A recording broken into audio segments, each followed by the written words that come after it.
Ayan. So, isang Yumstastic na hapon, our Yumstastic Cuties mula Luzon, Visayas at Mindanao, welcome sa inyong DepEd Itulay Online Tutorial Program. Ito ay handog sa inyo ng DepEd ng Department of Education sa pangunguna ng Educational Technology Unit. Hayaan nyo kaming samahan kayo sa isang makabuluhang pag-aaral sa hapong ito. Kaya naman, humanda na at sumamang saliksikin ang hiwaga ng humanidades at agham panlipunan. Welcome sa inyong DepEd Itulay Online Tutorial Program. Ako ang inyong Yumstastic Tutor na always excited to bring learning. At ako naman ang inyong Yumstastic Tutor G, ang Gigil na kayo ay paglingkuran at matuto sa hapong ito. Sa subject na philosophy, papalawigin natin ang ating kaalaman sa larangan ng filosofiya because we learn, we create, and we think in philosophy. So bago tayo magpatuloy upang mas makilala natin ang ating mga Yumstastic tutors, panoorin muna natin ang isang promotional video na inihanda ng ating mga Yumstastic tutors na inedit ni Tutor Janine. Let's watch this! The DepEd Itulay gives you the Senior High School Humanities and Social Sciences program. Get to know your Yumstastic tutors for the exciting first semester of the academic year 2021-2022. Every Thursday from 4 to 6 p.m. Here they are.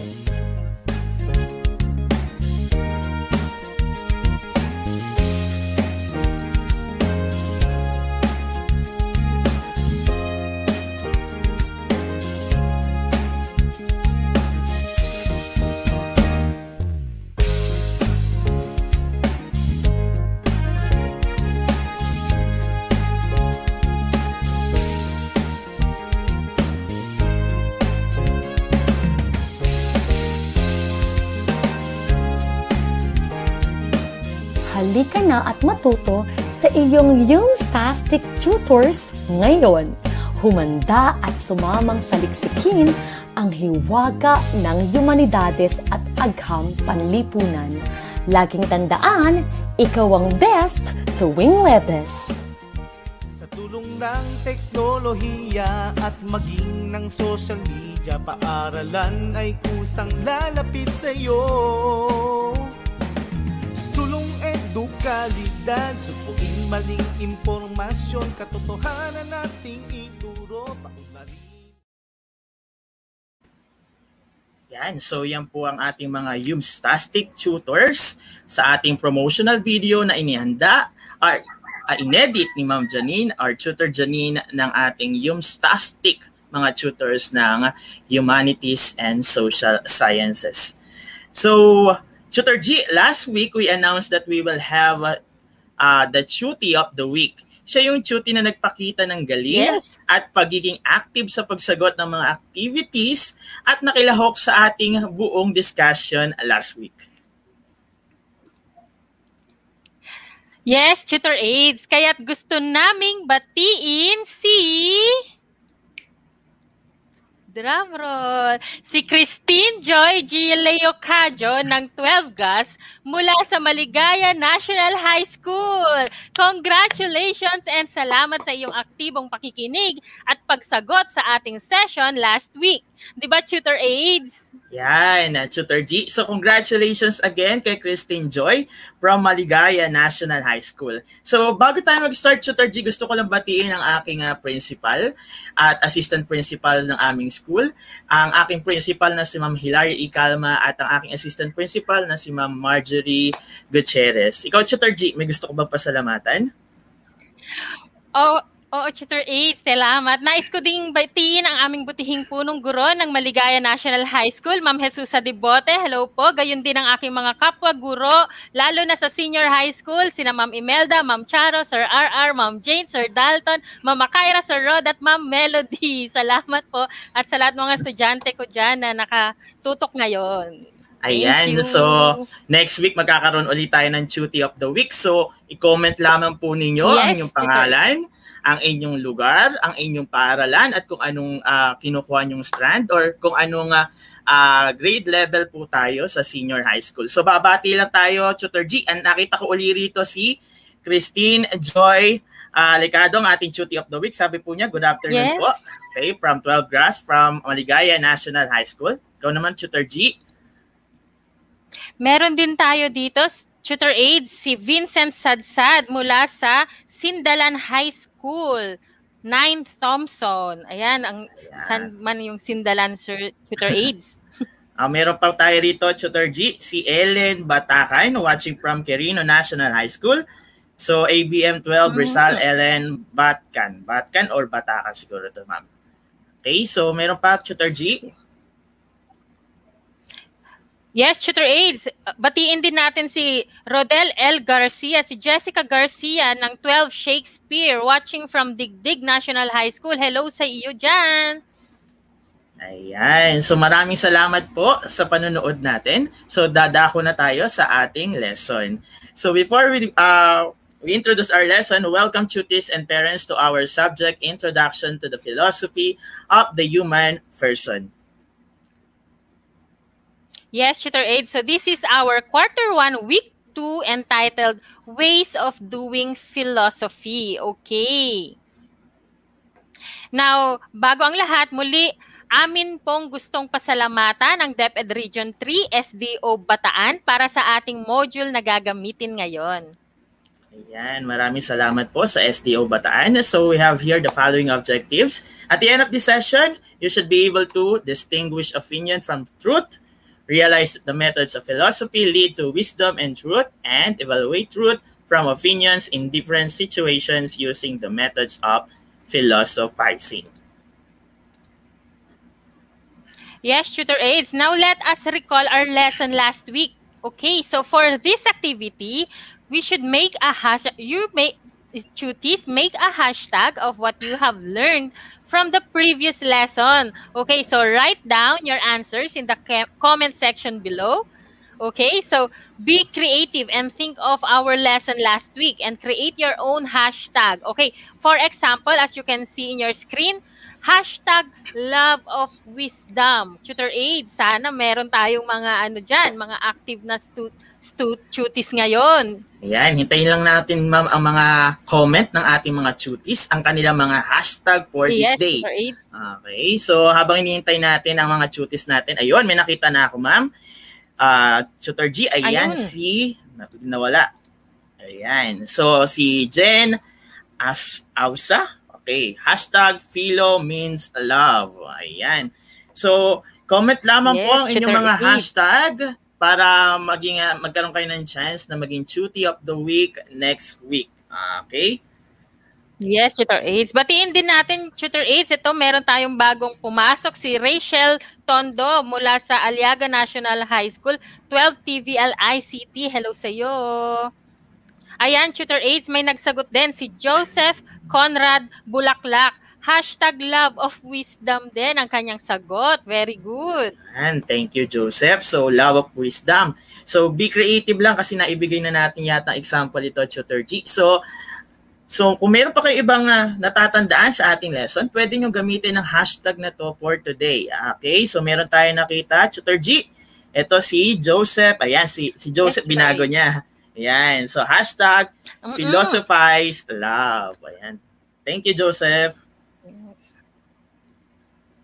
Meron pa tayong isa, Tutor Aid, si Althea Landingin Natividad. Ang kanyang hashtag ay hashtag Love and Sophia. Ayan. Thank you sa lahat. Thank you, Tutees. Thank you, Tutees. So, now, Tutor G, meron tayong panibagong activity. So, we have here activity number 2. So, you're going to examine the following statements. Can you tell if such a statement is true or not? Put thumbs up if the statement is true and thumbs down if the statement is misleading. Okay, again, Tutees, thumbs up kung the statement is true and thumbs down if the statement is misleading. Okay, Tutor Aids. So sa number 1, the Earth is the third planet in the solar system. Okay, is it a thumbs up or a thumbs down? Write your answers in the comment section below. Okay, antayin natin, Tutor Aids, yung kanilang mga sagot. Ayan. So, meron pang mga sumasagot, Tutor Aids, sa ating, ayan, may nauna na, Tutor Aids. Si Christine Joy G. Leocadio, ang kanyang answer ay thumbs up. Ayan. Ayan, si Jen. Ayan, marami na po tayong mga sumasagot. Ayan, dami Yes, ng thumbs up, Tutor G. So, the correct answer, Tutor G. Ano po ba ang tamang sagot? Thumbs up. Okay. The next statement is that all dogs are loyal. Tingin nyo, true yung statement na yan or misleading? Thumbs up, thumbs down. Comment lang. Lagyan po natin ng number tapos yung ating emoji na thumbs up and thumbs down para alam po natin kung anong number na ang sinasagutan natin, Chutis.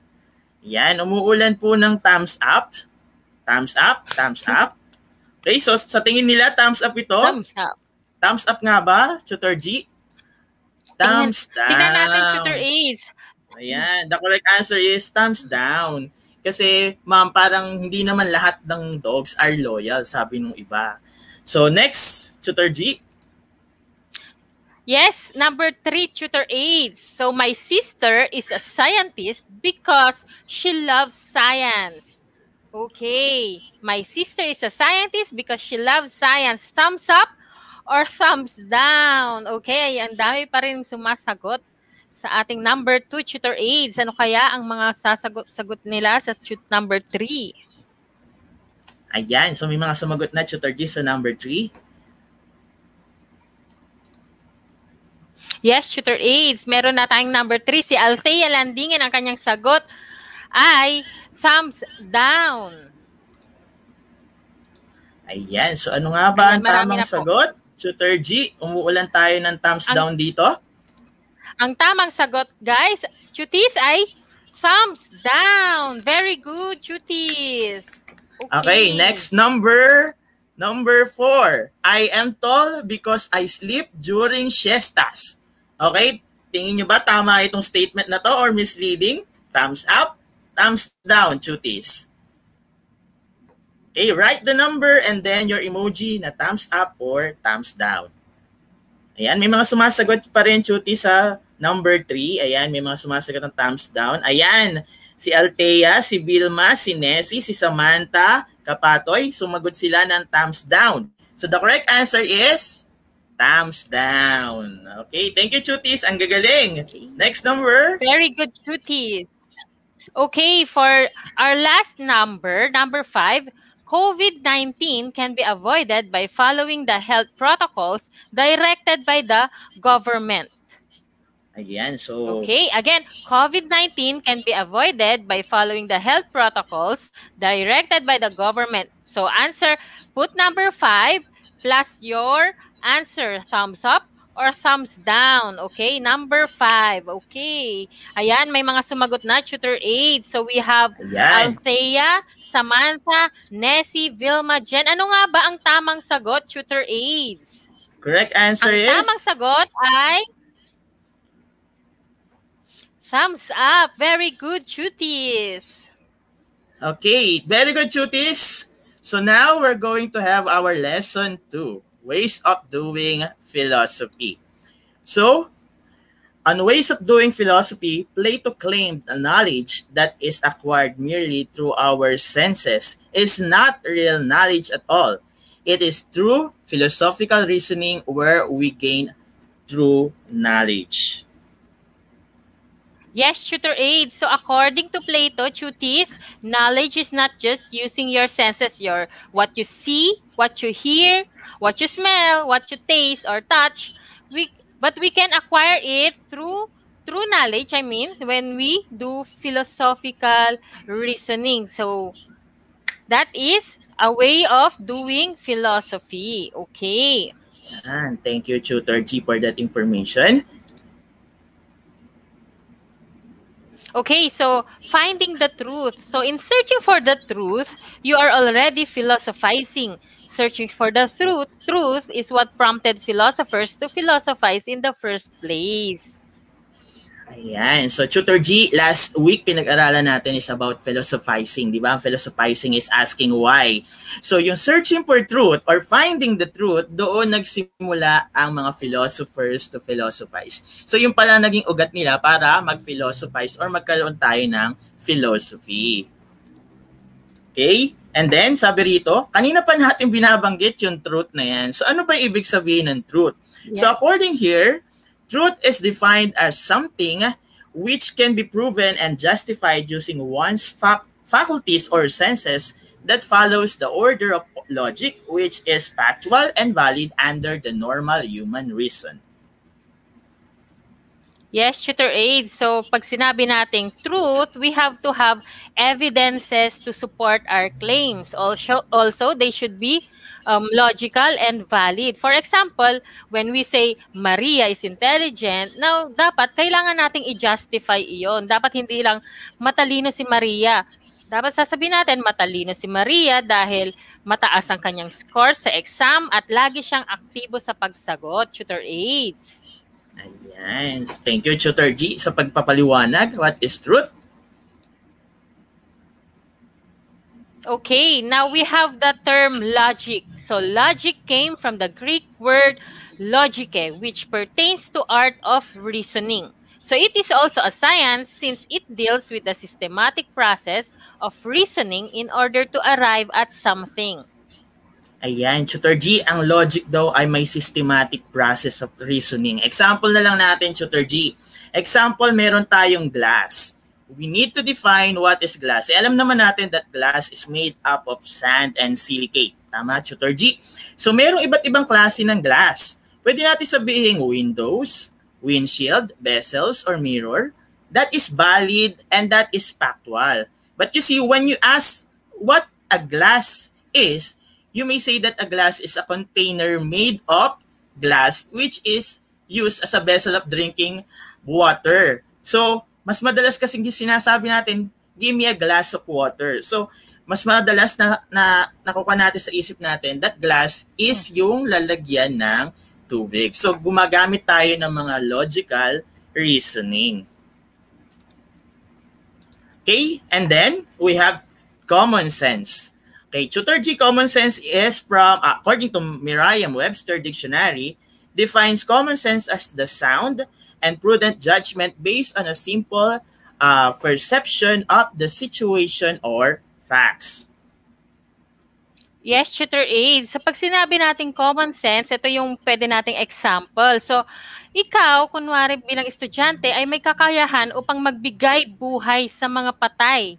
Okay, kung ito'y iyong hahawakan. Ngayon, nasa harapan mo ang isang patay na layon. Alam naman natin na ang layon ay matapang at susunggaban ka niya kung may pagkakataon nito. So, will you give it life or not? Siyempre, sasabihin mo, hindi dahil baka naman lapain ka niya, Tutor Aids. Ayan, napakaganda na example ni Tutor G sa ating common sense. So, next we have knowledge, Tutor Aids. So, knowledge is something which we deem to understand or grasp fully. Okay, Tutor G, yung knowledge has been proven by law. Sabi rito, has been proven of laws of logic and human person's intellect and experience. Example, Tutor G, alam natin na yung aso ay may 4 na legs. May matatalas ng ngipin. Okay? At siya ay tumatahol or nagbabark. So, ibig sabihin, pag narinig natin na aso, naisip na natin agad na, ay, may 4 paa, may matatalas ng ngipin, at tumatahol. And tinatawag siyang man's best friend. So, yun yung sinasabi nating knowledge, proven by laws of logic and human person's interest. Okay? And we also have here, Tutor G, opinions. Opinions are basically the product of our own belief and self-expression about something. Yes, Tutor A. So for example, sa opinion, sinabi mo na ang nanay ko ang the best sa buong mundo. So hindi maaaring sabihin na ikaw ay mali because it is merely an expression of oneself because your belief is being validated by your experiences of your own mother dahil nararamdaman mo ang kanyang pagmamahal at lagi kanyang inaalala at inaalagaan, ito ay iyong sariling opinion. Tutor aids. So next we have arguments. So arguments are statements which provides reasons to persuade someone that your point is truthful. Okay, so arguments, Tutor G, madalas nating naririnig about arguments. So madalas, kaagipat nito ang debate, balagtasan, or yung uso ngayon, yung flip top. Okay, kasi naririnig natin, nagbibigay sila ng mga statement na parang totoo or parang tama sa pandinig, but nasa sa atin pa rin kung yung mga statement nila or claims nila is i-accept natin. So yun daw yung arguments. And then, Tutor G, sabi rito, however, not all arguments or statements are truthful. Sometimes we will encounter faulty arguments that do not lead us to the truth. So how do we confirm an argument's truthfulness? In philosophy, we can use various ways to validate the truthfulness of statement or argument. Yes, Tutor Aid. So hindi natin pwedeng sabihin na lahat ng argument ay totoo or truthful. So mayroon ding mga argumento or statements na mali. Kaya sa philosophy, gumagamit tayo ng iba't ibang paraan upang ma-validate natin ang katotohanan or truthfulness ng isang statement or argument. So now let us try to examine this example, Tutor Aid. So we have this statement, okay?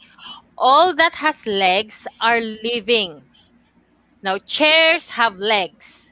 Therefore, chairs are living. Tutor Aid. Maganda example yan, Tutor G, of finding the truth or arguments, okay? So, sabi rito, lahat daw ng may legs ay buhay. At yung chair daw ay may legs, so therefore, nag-conclude siya na yung chair ay buhay dahil meron siyang legs. So, kung gagamitan natin yan ng logic, sabi nga natin, hindi lahat ng arguments ay tama. Kailangan natin gamitan ng valid logical explanation. So, ang legs ng tao ay hindi pwedeng i-compare sa legs ng chairs. At hindi lahat ng legs or may legs ay buhay. Diba? Pag namatay ang tao, may legs pa rin. At yung ibang taong walang legs ay kadalasan buhay pa rin. So therefore, wala yung valid logical explanation. Okay? Hindi yan totoo. Okay? So yan ay example natin ng argument na hindi totoo. So ano ba yan? The argument that may seem valid and logical at first but are actually invalid and illogical are type of statement that are called fallacies. Yes, Tutor Aid. So, fallacies are those na mukha namang tama, pero nung ito'y ating sinuring mabuti, mali pala ang mga ito or invalid. Tutor Aids.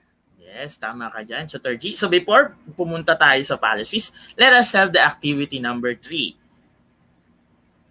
Yes, Tutor Aid. So, let us have the direction. So, write the correct answer being pertained to in the following statements. So, choose the letter of your answer from the pool of words. So, you should write down in the comment section the number of the question and the letter of your answer, Tutor Aids.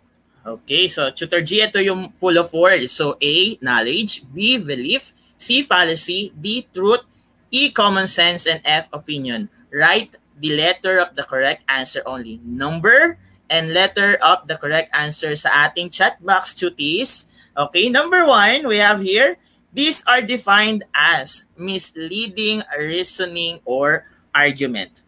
Ano ba ito, Chutis? Number 1, okay, and then sagot ang itatype natin sa ating comment box.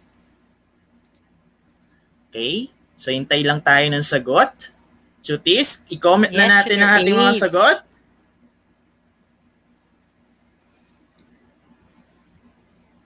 Okay, mukhang medyo napaplad tayo ng mga comments dito. Ayun, si Alexander, si Althea, okay, si Althea Natividad. Ayan, pumasok na lahat ng kanilang sagot. Ang sagot nila, Tutor G, ay letter C. So, ang tamang sagot ay letter C. Congratulations, Chutis! Okay, now number 2. These are based from one's beliefs. So is it letter A, knowledge, B, belief, C, fallacy, D, truth, E, common sense, or F, opinion? So write down number 2 plus the letter of your answer. Ayan, antayin lang natin, Tutor Aids. Marami pa rin sumasagot ng number 1. Ayan, meron na tayong mga sagot sa number 2. We have Samantha, ang kanyang sagot ay letter B. Si Althea, ang kanyang sagot naman ay letter F. Okay? Ayan, marami na si Jen, si Bea. Tutor Aids, ano nga ba ang tamang sagot?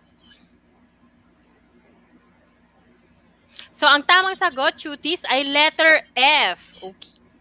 Very good. Very good, Chutis. So number 3 tayo, Tutor G. So it is a prudent or sound judgment used to validate if a thing is valid or not. Okay, is it letter A, letter B, letter C, letter D, E, or letter F? Write the number and your correct answer. Letters lamang po, mga Chutis.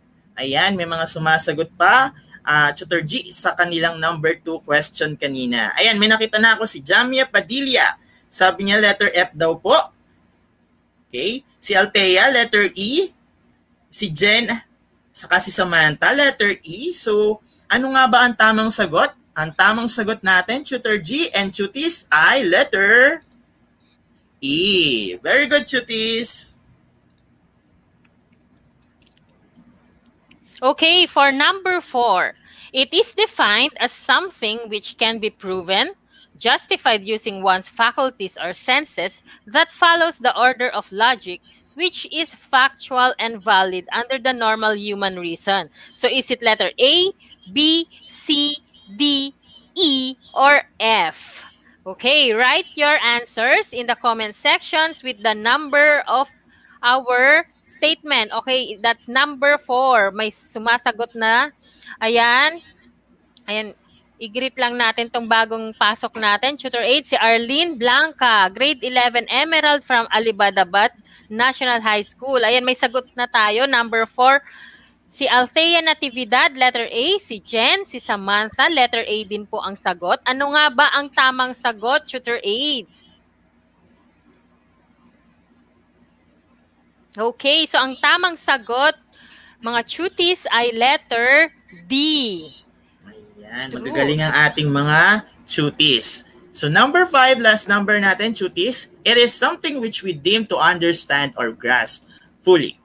It is knowledge, belief, fallacy, truth, common sense, or opinion. Again, Chutis, write the number and the correct letter of your answer. Okay, so may mga sumasagot pa ng number 4. Ayan, si Althea, nangunanan. Letter A daw ang sabi ni Althea. Okay, very good, Althea. What about the others? Si Rice Joy, si Rod si Casey Lynn.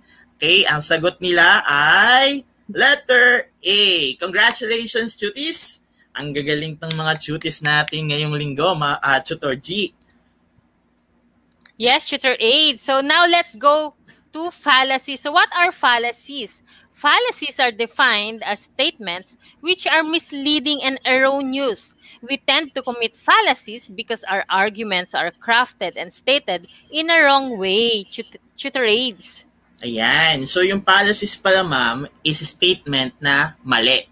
Okay, so pag nagbibigay tayo ng mga arguments or statement na hindi katanggap-tanggap, na parang tama pero hindi katanggap-tanggap, ginagamit natin in a wrong way or wrong situations, that statements or arguments are fallacies. Okay? And then we have here examples of fallacies. So the first one is appeal to pity. It is about persuading somebody out of emotion or sympathy. Example natin, Tutor G, teachers should give a passing grade to poor students. Yes, tutor aid. So, appeal to pity ay yung kunwari may estudyante tayo na hindi angat sa buhay. Kaya ina-assume na lamang ng iba na kailangan ipasa ni teacher si student A dahil siya ay mahirap. So, yun ay ang appeal to pity. Next, we have ad hominem. So ad hominem is directly attacking the person to destroy his or her argument. So for example, politicians who talk against corruption should not be heard since they too are corrupt.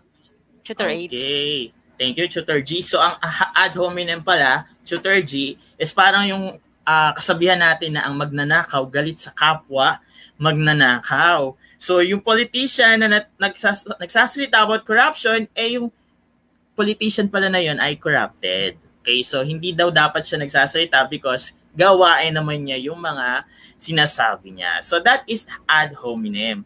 And then we have here number 3, ad baculum.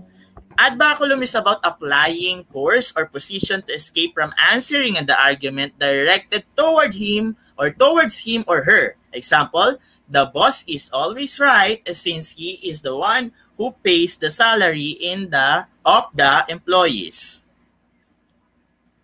Yes, tutor aid. So sa ad baculum naman ay yung ginagamit ng isang tao ang kanyang posisyon or katayuan upang i-validate ang kanyang statement or argument. So parang sinasabi dito na dahil mas mataas siya or mas may kaya siya, siya yung tama, tutor aids.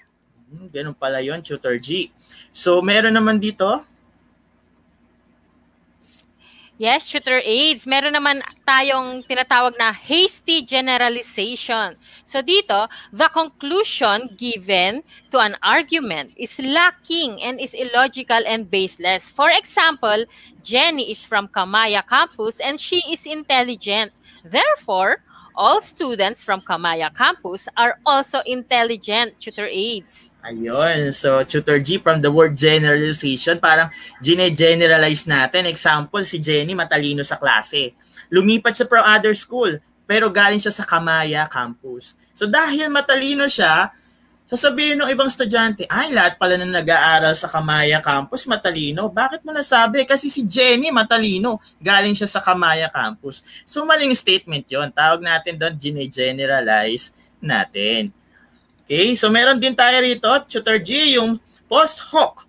Okay, it is about determining an arguments using post cause and effect between different events. Example, a spoon fell from the dining table, therefore, we must expect a lady guest. Tutor Ace, dito mukhang familiar naman ang ating mga estudyante, ang ating mga tuties. So sa post hoc, ang tawag kapag nababanggit natin ang mga statements na ganito. Kung nahulog mo yung tinidor habang kayo'y kumakain, sasabihin natin, may lalaking bisita na darating. Kung magliligpit ka naman ng pinagkainan habang may kumakain pa na binata o dalaga, sasabihin naman siya na, naku, hindi ka na makakapag-asawa. So ayan, so those have no connection. So those are called post hoc, tutor aids. Now we have ad populum. The arguments here is acceptable since many are doing it. So for example, Lisa wants to buy an iPhone 12 because everyone in her class has it and she is afraid that she's out of fad or not in. Nako, parang makaka-relate yung mga tuties natin dito, Tutor G. Kasi ito yung parang sumusunod tayo sa uso. So example, si Lisa is a student, naggusto niyang bumili ng iPhone 12 pero wala naman silang pambili. Siyempre sasabihin niya, ako na lang wala sa school. Hindi na ako papasok. Higi ka, di na ako mag-aaral dahil wala akong iPhone 12. Nako, nakaka-relate ang ating mga tuties dyan. So yan ay sumusunod tayo sa uso. Kaya tayo nagkakaroon ng mga argument or statement na under ng policy. So, next we have the false analogy. False analogy is about naman comparing two similar terms or idea but has a wrongful usage or meaning. Example nito, Tutor G. Our santol tree has a bark. My dog barks. Therefore, the santol tree also bark. Yes, Tutor Ace. Okay, cuties, huwag kayong malilito. So sa false analogy, pinaghahalin tulad natin ang dalawang bagay dahil may pareho sa kanilang salita or idea, ngunit magkaiba naman yung gamit. Tulad na lang ng example natin. So parehong ginagamit dito ang salitang bark. Okay, so sa dalawang bagay na nabanggit natin, ngunit magkaiba ang kanilang meaning or konteksto. So hindi tama ang ating analogy. So this is called false analogy, tutor aids. Okay, so we also have number 8, fallacy of composition. So one thinks that what is true to a part is true to the whole. For example, hydrogen is not wet and oxygen is not wet. Therefore, water, which is H2O, is not wet. Tutor aids. Ayan, salamat, Tutor G. So mapapaisip ka talaga doon sa example natin, di ba? Kasi alam naman natin na yung water is made of hydrogen or atom of hydrogen and then atom of oxygen. So nagsa-science na tayong subject dito, Tutor G. So ang composition ng H2O is hydrogen and oxygen na parehas na hindi wet, sabi rito. Pero yung water kasi, alam naman natin na ang tawag sa kanya is H2O or combination of the two. So therefore, mapapaisip ka talaga, Tutor G, hindi siya wet kasi yung dalawang composition niya ay hindi wet. So dyan pumapasok yung mga fallacy of composition. Okay, next, Tutor G, we have fallacy of division. So one thing that what is true to the whole is true to a part. Example natin dyan, Tutor G, America is the wealthiest nation on earth. So George, an American, must be rich. Ayan, Tutor Aid. So sinasabi natin na sa fallacy of division, totoo ang statement para sa kabuuan but it does not follow na totoo naman ito sa bawat parte niya. So isa pang example ay kung sinabi natin na puro lasenggo ang mga kalalakihan na nakatira sa barangay Pula. Kaya yung sanggol na si Carlo ay malamang lasenggo din, Tutor Aid. So yun yung fallacy of division. Okay? Ayan. So we have also number 10, dicto simpliciter. So assuming that something true in general is true in every possible case. So for example, there's nothing I won't do for my children. Tutor aids. Ayan. So, yan yung dicto simpliciter. So, ibig sabihin, hindi totoo na yung general sa lahat ay yun din yung mga dapat nating pasuking case. Example natin dyan, Tutor G. Yung sabi nga ni Mother na there's nothing I won't do to my children. Tapos may sumagot yung kumari niya, sige nga, magnakaw ka para sa iyong mga anak. O sige nga, tumalong ka sa ilog para sa iyong mga anak. So, yun yung mga dicto simpliciter. So, nagbibigay tayo ng general truth na hindi naman talaga possible in other case. Okay, so we have here, Tutor G, the petitio principii or principii are about begging the question. Okay, so it is about a policy that treats matters under debate as already established and assumes that the thing or idea to be proven is true. Example natin dyan, Tutor G, I have a right to free speech. Therefore, you cannot stop me from talking. Yes, Tutor Aid. So dito sa petition principii, sinasabi natin na ang mga argument ay nailatag na at inassume na ito ay totoo. So for example, isa pang example natin, Tutor Aids, kung ipipilit ni Gladys na dapat mas madami ang ibigay na laruan sa kanya ng nanay niya kasi mas matalino siya kesa sa mga kapatid niya dahil naniniwala siya na kapag ikaw ay matalino, marami ang blessings mo. Kaya gusto niya mas marami siyang laruan. So yun yung begging the questions, Tutor Aids.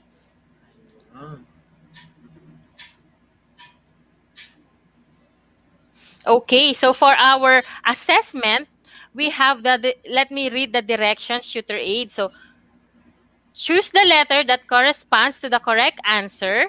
Now, comment the letter of the correct answer in our comment section below. Okay. Ayan, Chuti. So, i-comment lamang ang tamang sagot.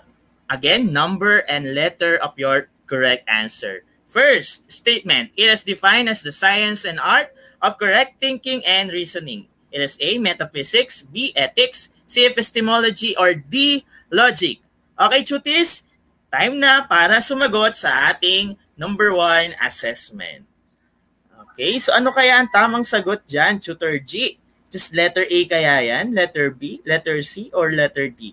So habang hinihintay natin ang ating mga sumasagot, so meron ditong bagong pasok yata kanina, Tutor G, si Angelo Liwanag. Okay, from Manmar Garcia Manabat. Okay, parang pangalan lang din yung sinabi niya yata. Ayan, may mga sumasagot na, si Althea, si Rin Ramos, si Jamia Padilla, si Casey Lynn Belano. Ang sagot nila ay tama. Dahil ang sagot nila ay letter D. Yes, very good, Chutis. Now let us have number 2. So number 2, this is defined as erroneous and false reasoning. Is it letter A, fallacy, B, common sense, C, argument, or D, truth?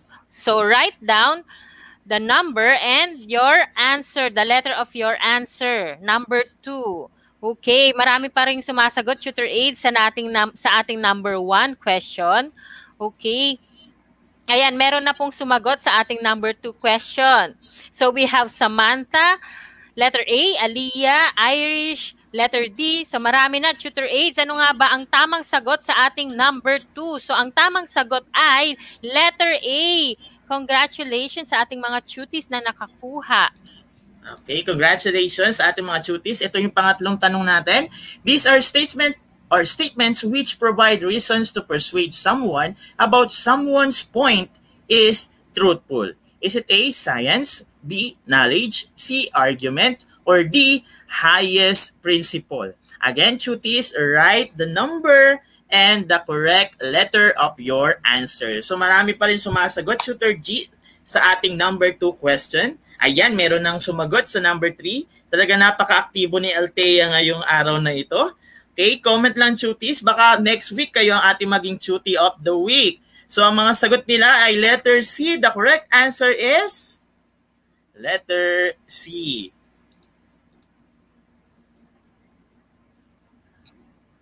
Okay, for number 4, it refers to a prudent or sound judgment used to validate if a thing is valid or not. Is it A, Sophia, B, logique, C, Lovia, or D, common sense? Write number 4 plus the letter of your answer. Ayan, Tutor Aids, marami pa rin tayo humahagbol sa ating number 3 question. Thank you sa mga sumasagot. Napaka-active ng ating mga tuties today, Tutor Aids. Ayan, hello sa inyo. Hello, Ma'am Akaira Faraon and Ma'am Charo Grospe. Meron tayong nanonood ng mga teachers. Ayan, may sagot na po. Ano nga bang tamang sagot? Tama ba sina Althea, Ira, at Bea? Okay, ang tamang sagot ay letter D. Thank you, Chutis. Very napaka-active talaga, Tutor G, ng ating mga Chutis sa araw na to. Ito na ang last question. So humabol tayo, Chutis. It is something which we deem to understand or grasp fully. It is A, knowledge, B, logic, C, principle of identity, or letter D, opinion. Okay, number 5 na ito, Chutis. Habol tayo sa mga sagot. A, B, C, or D. Ayan, sumagot na si Samantha. Napakabilis naman ni Samantha Kapatoy. Okay, si Jamia Padilla, ang sagot nila ay D. D, okay. So ano nga ba ang tamang sagot? So ang tamang sagot, Chutis, ay letter A. Ayan. So ayan, may mga sumagot naman pala ng letter A. Si Althea, si Jen, si Casey Lynn. Ayan, napaka-active at napakagagaling ng ating mga tuties sa araw na ito. Yes, Tutor Aid. So now let us wrap up our lesson. So it is really important for us to better understand how philosophy works in our daily lives. Without it, life would be absurd to us since we are rational beings. If we can bear it always in our minds, then we could live life to the fullest. Ayan, thank you, Tutor G. So, muli, narito ang bumubuo ng ating Senior High School Humanities and Social Sciences. Lagi po tayong sumubaybay tuwing alas 4 ng hapon para sa Introduction to the Philosophy of the Human Person. Ayan. So, for your feedback and suggestion, please visit this link, tinyurl.com/etolifeedback form. And you can also scan the QR code that you are seeing in your screens, on your screens right now.